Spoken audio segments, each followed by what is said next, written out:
प्रधानमंत्री नरेंद्र मोदी ने उन युवा प्रतिभाओं को सामने लाने की कोशिश की जो देश में कई तरह के खेल खेलना चाहते हैं।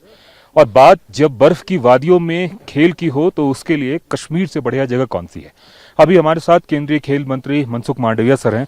सर, युवा प्रतिभाओं को एक इंफ्रास्ट्रक्चर तैयार करके उनको सामने लाना, ये पीएम की सोच थी। उस सोच को आप लोगों ने जमीन पे उतारने की कोशिश की है। उसके लिए ये जगह कितना मुफीद है और किस तरह का इंफ्रास्ट्रक्चर यहाँ पे डेवलप हो रहा है।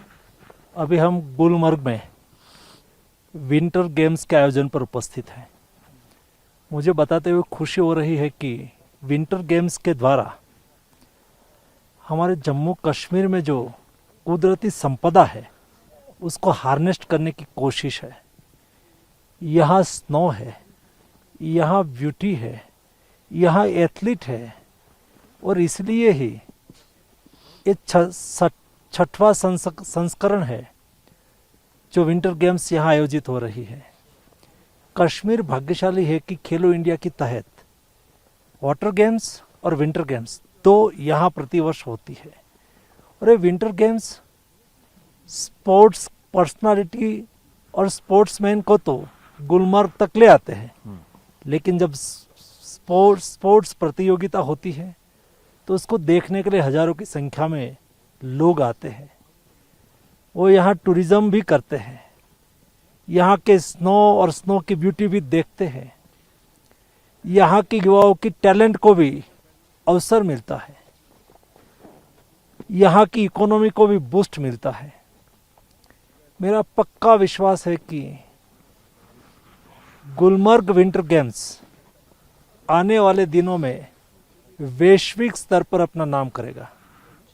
दुनिया विंटर गेम्स देखने के लिए, विंटर गेम्स में भाग लेने के लिए सारे दुनिया के लोग आएंगे। और अभी तो एक सप्ताह की विंटर गेम्स होती है, लेकिन जब हम 7वां संस्करण करेंगे तब उसके और दिन बढ़ाएंगे और 15 दिन की गेम्स करेंगे। उसमें फिट इंडिया कार्निवल जोड़ेंगे, अलग अलग टाइप की एक्टिविटी जोड़ेंगे, ताकि 15 दिन तक सारे देश के जो स्नो में रुचि रखने वाले लोग हैं, स्पोर्ट्स में रुचि रखने वाले लोग हैं, वो यहाँ आए, वो यहाँ की ब्यूटी को एंजॉय करें और विंटर गेम्स को देखें। स्पोर्ट्स इवेंट्स भी सब इसका मतलब बढ़ेगा। अभी जितने इवेंट्स है, अभी 4 या 6 इवेंट्स इस बार हुए हैं, तो अगली बार का जो प्लानिंग है तो उसमें अगर 15 दिनों का होगा तो स्पोर्ट्स इवेंट्स बनाने पे भी जोर होगा। स्वाभाविक है, इवेंट्स भी बढ़ेगी। पिछले 5 साल में 60 से अधिक international sports events Jammu Kashmir में, खास करके कश्मीर में हुई है। ये बताता है कि कश्मीर बदल रहा है। एक समय था जब कश्मीर में गोली चलती थी, आज एक कश्मीर है, यहाँ स्पोर्ट्स की खुशियां है, यहाँ हमारे एथलीट के रैकेट चलते हैं, हमारे एथलीट की यहाँ ब्यूटी चलती है, उसकी क्षमता चलती है, उसकी टैलेंट चलती है। कश्मीर बदला है। मतलब अब गोली से तेज स्केट की स्कीइंग चलती है यहाँ पे। ये स्कीइंग चलती है, अच्छी बात है। पहलगाम के बाद जिस स्थिति से स्थितियां बदली हैं और लोगों का विश्वास बढ़ा है, ऐसे में लगता है कि इस तरह के इवेंट्स मील का पत्थर साबित हो रहे हैं। स्वाभाविक है, पहलगाम के बाद बहुत लोगों को था कि अभी यहाँ के टूरिज्म इंडस्ट्रीज को बहुत धक्का लगेगा, टूरिस्ट आएगा नहीं, लेकिन ये बदलता भारत है, बदलती सोच है और बदलता नजरिया है और बदलती लीडरशिप है। यही लीडरशिप के नेतृत्व में आज फिर से आप देख रहे हैं, यहाँ जो लास्ट साल से टूरिस्ट आए थे उससे भी ज्यादा टूरिस्ट आज आए हैं। इस तरह का इवेंट जवाब है सरहद पार के उन लोगों को जो बेमतलब का बेफालतू चीजें फैलाते रहते हैं। उसके लिए एक अच्छा रिप्लाई है कि एक कश्मीर है, एक कश्मीर अभी शांति चाहता है, एक कश्मीर अपनी तरक्की चाहता है, एक कश्मीर के युवा अपनी कैरियर और अपना भविष्य बनाना चाहते हैं, और उनके लिए स्पोर्ट्स भी उसके लिए एक बेस्ट रास्ता है, वो चूज कर रहे हैं। एक सवाल सर इंफ्रास्ट्रक्चर को लेकर करना चाहेंगे। कई लोगों ने सवाल किया है कि आर्टिफिशियल स्नो की भी व्यवस्था होनी चाहिए, जैसा कि दुनिया के अलग अलग देशों में है।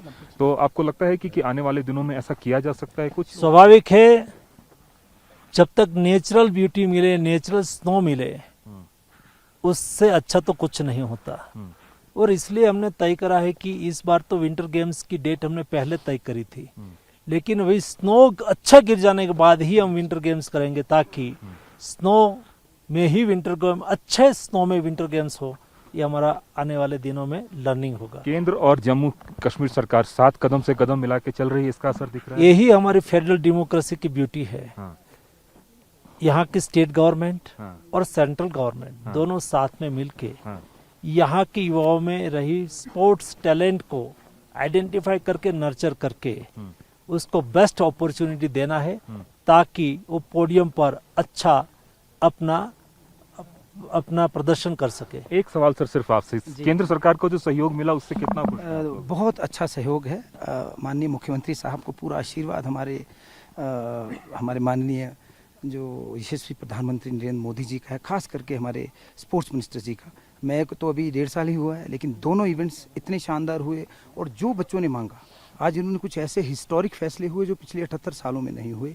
बच्चों की रेम्यूनरेशन 25 से 50, 100 खेलो इंडिया सेंटर्स हमें दिए, हमें 2 इंटरनेशनल क्रिकेट स्टेडियम से, कश्मीर में, एक जम्मू में, ऐसे ही हमें इंडोर स्टेडियम लगभग जो हम तवक्को करते हैं हर कॉन्स्टिट्यूंसी में, 90 कॉन्स्टिट्यूंसीज में। तो बहुत सारी चीज़ें हैं। यहाँ गुलमर्ग में ही हमने इनसे सेंटर ऑफ एक्सीलेंस और आइस स्केटिंग ले में इन्होंने दिया, तो हम इनके मशकूर हैं, क्योंकि स्पोर्ट्स जवाब है जो नशा उस पार से आ रहा है।